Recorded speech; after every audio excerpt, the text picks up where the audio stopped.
Alright, ladies and gentlemen, I hope you're all doing well, and today, my friends, we're back with the Bretonnia vs Vampire Coast Showdown. It's going to be Fae Enchantress facing off against Count Noctilus, Green Knight also making an appearance, but it should be quite a bit of fun. Tournament game, Black Arc, and Green Knight's certainly a raid boss. I think he's very good against Vampire Coast. You would think like an undead faction like this would have a lot of magic damage, but Count Noctilus, of course, does have access to the, what is it called, Wraith Storm. It's like a single target magic damage shot. This does okay damage against Green Knight, and on top of that, there's things like Sirens on the roster, but aside from that, you know, typically you're not going to be seeing like Spirit Leech type effects or like SEMs that actually do magic damage, which is really the big problem.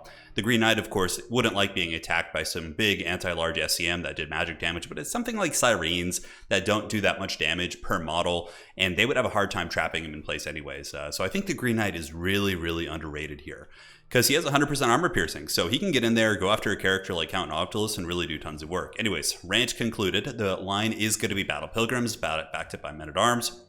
Pilgrims are an amazing unit, actually. They have incredibly high leadership and good capture weight, so pretty solid in domination. They will trade pretty well against most of the coast infantry. They'll obviously lose out against like elite units like Depth Guard and things like that, but you have the Green Knight, Fae Enchantress, and Heavy Cav to try and deal with those. But they can fight the zombie chaff very effectively and do have good enough DPS to cut through those summons. But yeah, they get the job done. The one thing you got to watch out for is bombers. Like bomber mobs, it's kind of the rock, paper, scissors of this matchup. If you can shut down the bomber mobs with your archers and dwellers below and magic and things like that, then you will typically trade super well in the front line. But if the bombers are online and just wrecking your infantry, you're going to have a really bad time. So, Battle Pilgrims, Archers in the back, Peasant Mobs, and Defenders of Fleur-de-Lis, Lance Formation coming to boot. And we do also have some Battle Pilgrims and Peasants down here. I wanted to make sure I got this bottom objective. The whole game plan was basically to get Objective 1, Objective 3, and then full-on bull rush my opponent on Objective 2 and try and stuff them back there, get enough of a points lead while trying to trade evenly, and then just win on the objectives. Or, you know, at that point, your opponent might not have enough time to get them back. You guys get the picture.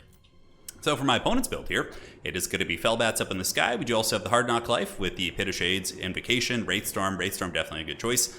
And the core of the army is going to be Deckhand Mobs, Bombers, as well as Sirens. And yeah, a couple of Carronades, I think. No, those are actually going to be Mortars and a Carronade. Mortars make sense against Bretonnia for sure. To deal with Peasant Archers, which then allows your Bombers to open up. So I do like that choice for my opponent.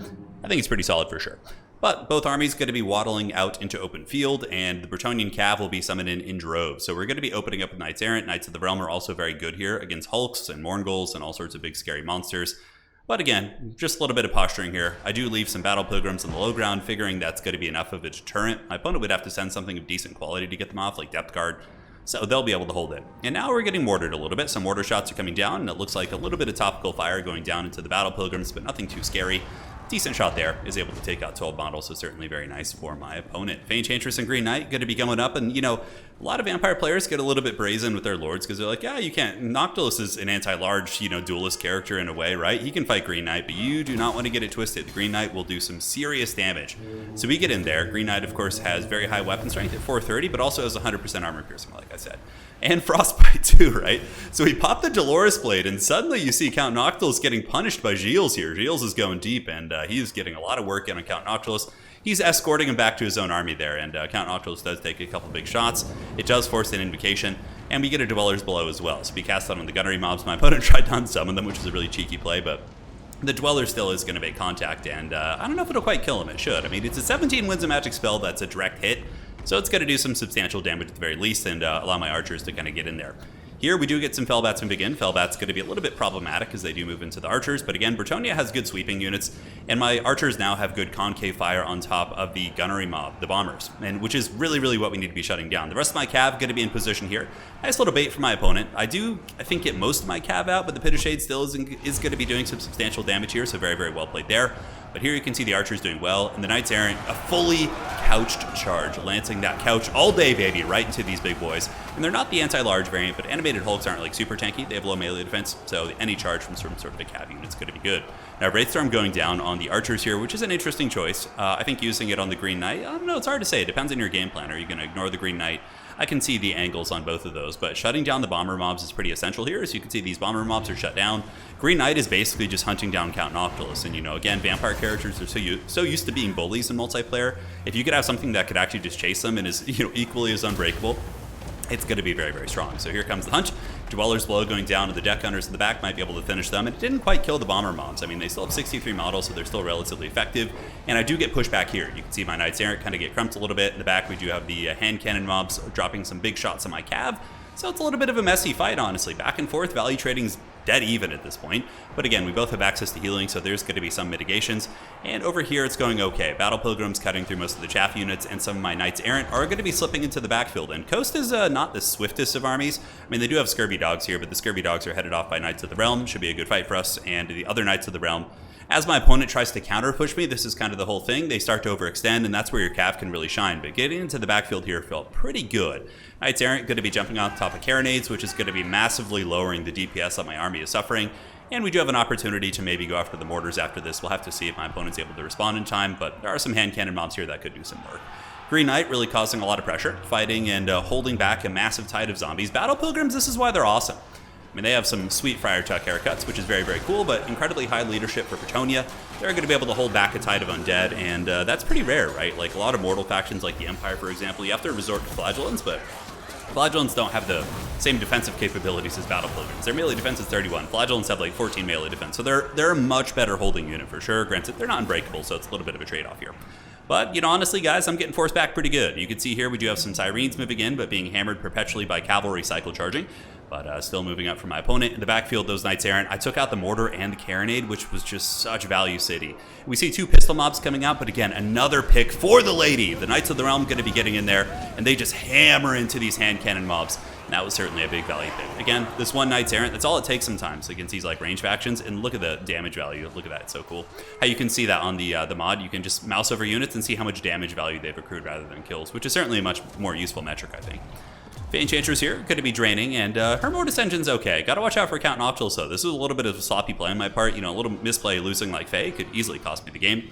But Bretonnia Knights are going to be rallying, trying to hold back the hordes of the undead. My opponent here does summon two pistol mobs, but Battle Pilgrims are shielded, and honestly, I should be able to chase them off. And in response to that, I saw 600 gold for free on the table, so I get some Knights of the Realm, which will easily be able to clean those up, and then could maybe pressure into my opponent's backfield and cause some problems. So now the big thing for me, I'm up on points. It's 500 to 268.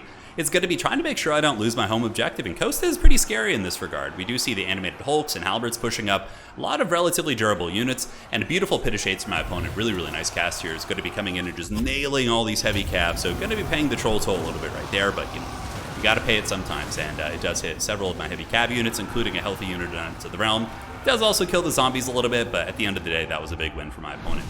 So again, pushed off my back objective, guys. Getting a little bit stressful, but in the backfield, we do also have the threat on the back.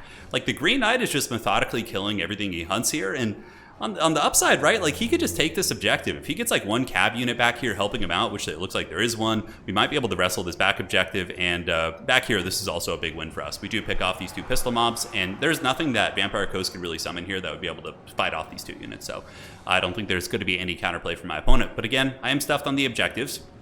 See the cool little icons here. You can see the little badges for the different factions as they do get the capture weight there.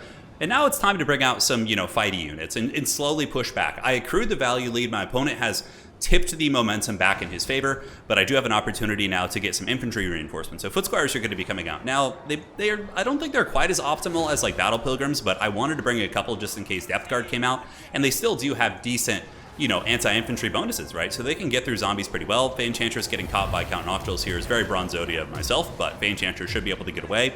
While the Holy Wardens are also trading super well. So, like, Coast is not going to be trading well against Bretonnia without their guns and their cannons. Like, their infantry capabilities are actually not amazing outside of, like, Depth Guard. Animated Hulks are more of, like, a stuffing unit or, like, a mass unit just to kind of protect a position. They're not going to trade super well here. So we do have the Foot Squires moving in. The Holy Wardens are just cutting through all these undead like butter, which is very, very thematic as well. And using some tattered heavy cab, which I should have just unsummoned, but I was like, hey, let's just get him in here, have them fight to the bitter end and hold back these units. And now we do also have a play up on the top where I have some Knights of the Realm coming back across. We're going to move up and try and threaten my opponent's backfield. Also some Battle Pilgrims, which could be very problematic for my opponent if he's not careful. And I think we're getting enough momentum to wrestle this one back. Foot Squires cutting through. Holy Wardens, 61 models, only at 4 leadership though. They're very, very beat up. But we do also have some Peasant Archers back here now, some that have routed, need to get them kind of back in business, a couple of units over there. Bretonnia is a relatively low leadership faction outside of their elite units, so you do have to be pretty on top of things. But this was a big moment here. I did see that Count Noctiluss is a little bit overextended. The Green Knight's looking to put some butter on that bread, and he is going to be coming in after Count Noctiluss. And Noctiluss is, you know, relatively swift. He's a vampire. He's got about 40 speed, just like Vlad, his cousin, I suppose. But Green Knight hits like a truck, and he has Frostbite. So the Green Knight's in there. He's going to be going after your boy. And Vampire Coast is pushing up with a lot of units, but the early value lead we accrued by pressuring our opponent is giving us a cushion to trade effectively. Here we do get some dogs getting in, men-at-arms trying to fight them off, while Knights of the Realm do surge back from the deep territory of my opponent. Going to be trying to help secure my backfield. Unfortunately, some Troll Fellbats have come in, and the Beast Slayers of Bastogne also. These guys are great in this matchup. They certainly very durable against zombies, and the anti-large can't matter, right? Lamprey's Revenge, as well as Animated Hulks. This is classic undead stuff, right? Just keep swarming these durable, hard to remove units on objectives, and oftentimes, even if you're ahead in value, you just don't have enough time. Knights of the Realm for the lady. Hunting down these doggos, but good micro for my opponent here. He's able to get the dogs away, but it looks like they're going to be partially caught. Also, the Fellbats landing. Maybe he thought they could 2v1 here, but Knights of the Realm are no joke. They have really high armor and good combat stats, so honestly, that's a really big freebie for me. They should be able to get the 2v1. And Count Noctilus also got karate chopped by the Green Knight, and the Green Knight has 2,000 value because of that, 2,024 to be precise. But Count Noctilus is now off the battlefield. I believe he got unsummoned. He was at literally 200 HP and survived and got unsummoned. So it wasn't like we missed some cinematic karate chop or something like that. But the Foot Squire is trying to fight, and, honestly having a little bit of trouble getting my objective back. I thought it would be easier, but Battle Pilgrims on the backside are going to be putting a bit of an issue for my opponent, because this one Battle Pilgrim can easily kill these undead units, and if they don't reinforce with something of quality or several units of quality, these Battle Pilgrims will be able to get the objective. So that's also going to be stemming the reinforcements that are moving over to this back point here. So Beast Slayer is going to be hustling up, and this is just so perfect. The Beast Slayers of Bastogne getting into these armored crabs, these Lamprey's Revenge. It's pretty much like a dream situation to be able to catch them like that, right? And we get Animated Hulks moving in as well. Obviously, they're going to get punted. It looks very bad for them, but most of these guys are going to get up. You can see, I don't think they took a single casualty. It was just kind of getting belly bumped by those guys. But you can immediately see big damage starting to go down, and they're accruing value relatively quickly, as the crabs do also pile into fight. So they basically hard counter this entire position. Fey Enchantress being hunted by Fellbats, a little bit of desperation on my opponent's part, right? Trying to take down the Fey Enchantress, making sure that, we could trade Lord for Lord. But if she's able to live, I was feeling pretty confident at this point. In the backfield, Battle Pilgrims cutting through these units, and you can see some pistol mobs coming to kind of secure the side point. But we got some Haggard units as well. So the Peasant mobs and Men-at-Arms should be able to kind of swarm. And what's funny, though, is these are both expendable units, so their combined capture weight is actually 4, whereas this random undead unit that costs 300 gold has more capture weight. That's one thing that Creative Assembly really needs to do better, is effectively make sure that capture weight is even across rosters. Maybe have it be something where capture weight is pertinent to the gold cost of a unit. I'm not sure. Although there are some elite units that would be kind of weird. You'd have to really check it out. But it's kind of dumb that Men-at-Arms, which cost the same as a Zombie Pirate Gunnery mob, but they have expendable capture weight and the Gunnery mobs don't. What's going on with that? That's one of the reasons why Tomb Kings are really busted in terms of capture weight as well, because for some reason a lot of their cheap undead units have good capture weight. So Scurvy Dogs here being lanced down by mass amounts of cav, Knights Errant, and some Yeomen, and they're able to get some good value, shutting down the dogs, jumping onto the gun line. And the Fey Enchantress leading the charge with the Ancient King of Bretonnia as well. Gilles is here, and the Beast Slayers are going to be moving up, and they should be able to get through these zombies no problem. Do they also have shields? No, they have them on their back. I guess they don't actually get shields. It was one of the first times I actually noticed that. But the Mortis Engine will help. Fey Enchantress doesn't have a broken Mortis Engine. I believe it's 5 to 12 damage or 8 to 16. Festus, for reference, is 12 to 24. Kugath is 24 to 36. So there's obviously different varying qualities of Mortis Engines. Hers is a little bit weaker, but it did get nerfed at the end of Warhammer 2. But still, she's very, very good. I think Fey Enchantress is probably the best lord for Bretonnia. Now, see what I'm saying about the capture weight here, though? This one Haggard 300 gold mob forces me to send a Knight of the Realm over there, which was very unfortunate. We did also see some animated Hulks coming out, but the Knights of the Realm should be able to intercept them. And in response to this, I just bring more Peasant mobs out. I'm like, all right, dude, let's just swarm on that point and see what we can do.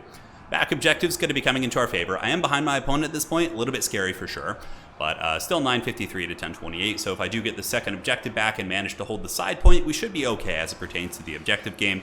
And the Knights of the Realm are just having an absolute field day, hunting down these crabs. And yeah, Knights of the Realm do lack armor piercing, but look at how much their charge bonus is when you put them in lance formation.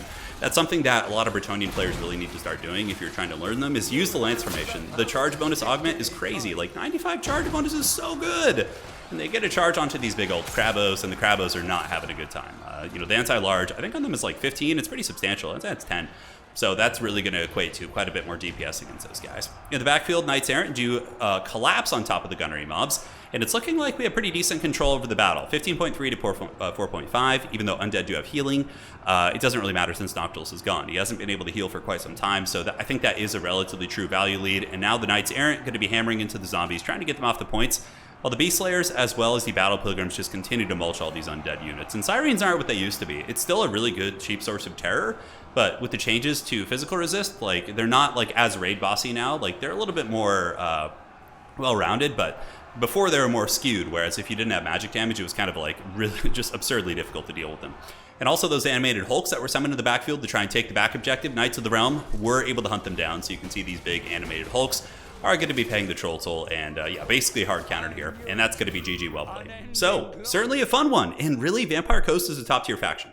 I think in the top, you know, the big four right now is the Slaanesh, Warriors of Chaos, Tomb Kings, Vampire Counts. Those are like the big four, but like number 5 would probably be like Vampire Coast. Vampire Coast is like 5 or 6 easily.